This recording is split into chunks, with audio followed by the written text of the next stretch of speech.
I want to show you something. Right here, on my screen, a security alert posted by the US Embassy in Saudi Arabia, timestamped March 3rd, 2026. It reads, "Shelter in place. Jeddah, Riyadh. The embassy is telling American citizens to stay indoors and not move." Now, I've been tracking Middle East geopolitics for years. I've seen shelter-in-place notices before. But this one is different, because according to Iranian state channels, they didn't just threaten the US Embassy in Saudi Arabia. They say they hit it, with ballistic missiles and drones. And here's the argument I want to make tonight. One that I think very few people in Western media are willing to say out loud. The United States did not go to war with Iran to protect American interests. It went to war because Israel had already made that decision, and Washington just followed. That is not a conspiracy theory. That is what Marco Rubio admitted on camera. And the consequences of that admission are going to reshape the entire region for the next decade. Tonight, I'm going to walk you through 3 developments that I believe, taken together, reveal the full picture of what's actually happening and what comes next. Let me start with the moment that should have stopped every political commentator in their tracks, but somehow got buried beneath the noise of missile strikes and oil prices. Secretary of State Marco Rubio stood before the press and did something extraordinary. He didn't say, "We attacked Iran to stop a nuclear threat." He said, in plain language, that the US knew Israel was going to strike, and that the American military moved first, preemptively, specifically to reduce the casualties that would come when Iran retaliated against US forces after that Israeli action. Read that again slowly. Washington didn't act on its own intelligence, its own threat assessment, or its own timeline. It acted because Tel Aviv had already pulled the trigger, and the US decided that getting ahead of the Iranian response was preferable to absorbing it. This is the most explicit public acknowledgement I have seen in my years of following this, that American military operations in the Middle East are being choreographed around Israeli decision-making. Compare that to Trump's version. The president told the American public, including at an event this week, that the entire rationale was eliminating Iran's nuclear program. Operation Midnight Hammer, he called it. But his own Secretary of State has now given a completely different justification on live television. These are not two people reading from the same script, and I think the reason for that contradiction is important. Here's what I find telling. Immediately after briefly mentioning the deaths of American soldiers in Iran, Trump pivoted at an official government event to describing renovations at his ballroom. The specific aesthetic choices he made about drapes, the cost, savings on doors. I'm not editorializing here. That is a documented, on-record moment from March 2026, and I think it tells you everything you need to know about where American soldiers rank in this administration's list of priorities. Now here's where it gets genuinely complicated, and this is where I want to push back on the simple narrative that Iran is purely the victim here. Iran's response has been devastating for civilians too. Reports indicate over 180 children were among the casualties in the early strikes. That is not geopolitics. That is a catastrophe. And no one, regardless of which flag they're waving, should be comfortable with that number.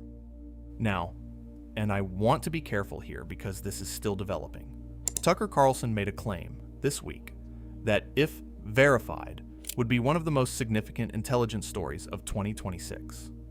He stated that Saudi Arabia and Qatar have both quietly arrested Mossad operatives who were allegedly planning to bomb infrastructure inside those very countries with the intention of blaming Iran. I want to be transparent. I have not independently confirmed this. Carlson did not name sources, but here's why I'm not dismissing it entirely. A major Saudi oil facility was bombed hours later. Iran immediately and specifically denied involvement, which is notable because in most escalation scenarios, state actors either claim responsibility or stay silent.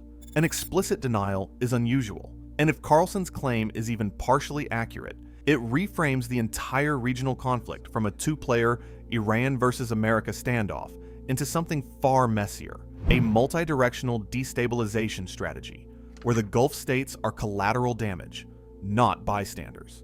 Think about what that would mean practically. Dubai is not just a city, it's a global logistics hub with the world's busiest international airport.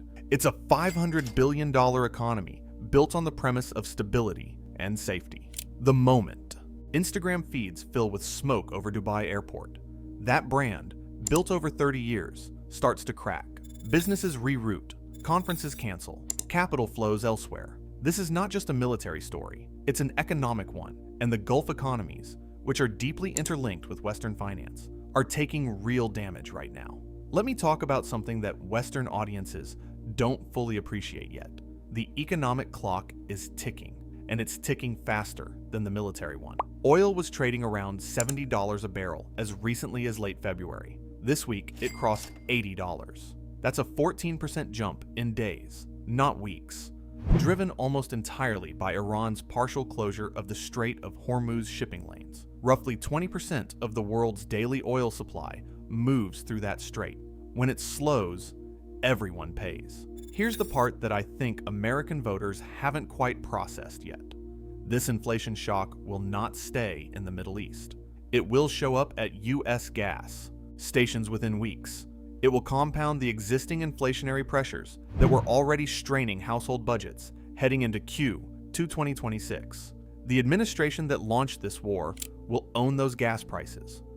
On the military side, Israel's Iron Dome, which has been presented to the public for years as essentially impenetrable, has not been performing the way the narrative promised.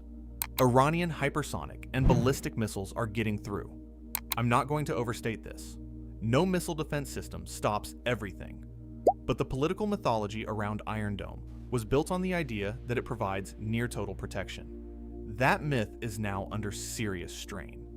And here's where I'll say something that I know some of you will push back on in the comments.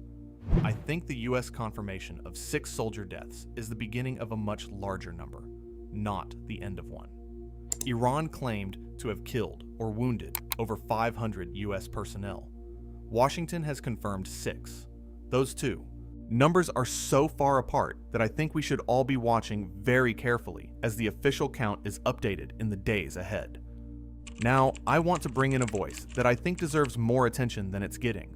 Professor Robert Pape at the University of Chicago. This is not a partisan commentator. He spent 3 years training US Air Force officers in conventional targeting strategy. He has modeled the bombing of Fordow and studied regime change scenarios in Iran for 2 decades. What he describes is something he calls the smart bomb trap. Here's the concept. When you have precision weapons, cruise missiles, bunker busters, hypersonic payloads, and those weapons successfully destroy their physical targets, the people ordering those strikes experience what Pape calls the illusion of control. The bombs worked.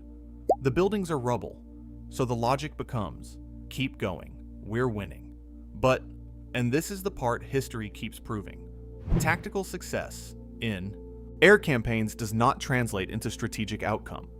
Not once in over 100 years of documented air campaigns has bombing from the air alone produced a forced regime change. Not in Vietnam, not in Iraq, not in Libya, not anywhere. Pape literally published this warning on Substack 10 days before the current strikes began. He saw it coming. He flagged it publicly. And now we're living inside the scenario he described. Here's my read on where this leaves Trump. He is caught between 2 impossible positions. He can't achieve regime change from the air. History is categorical on this, but he's publicly committed to it. And Iran has rejected the ceasefire offer that Steve Bannon, not a diplomat, not a defense analyst, a MAGA media strategist, was visibly frustrated about on air this week. When your own political base is publicly expressing confusion about the off-ramp, that's a problem.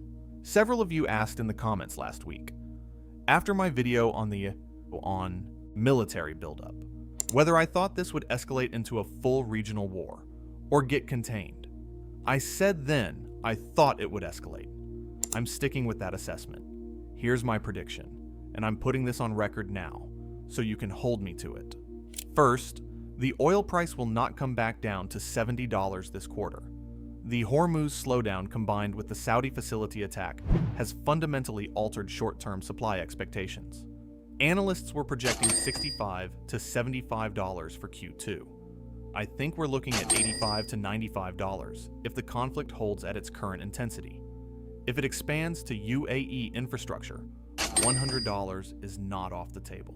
Second, I think we will see a back-channel ceasefire attempt through a third party by mid-March. Probably Oman, which has historically served as a quiet intermediary between Washington and Tehran. The public posturing will continue, but I believe both sides understand that the economic damage is becoming politically unmanageable. Third, and this is the one I think gets overlooked, the Gulf states are watching all of this and drawing their own conclusions about American reliability. If the Mossad claims about operations inside Saudi Arabia and Qatar are verified, it will accelerate the quiet diplomatic pivot toward China that we've seen building since 2023. That is the long-term geopolitical consequence of this crisis that nobody in Washington appears to be modeling.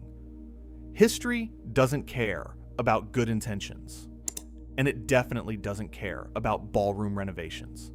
Trump is now, as Professor Pape put it, up against the full weight of that history, and the clock is ticking in a way his press team can no longer manage.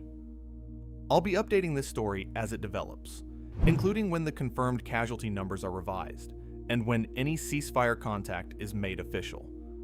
If this analysis was useful, share it with someone who's only getting the sanitized version from mainstream channels. They deserve the full picture.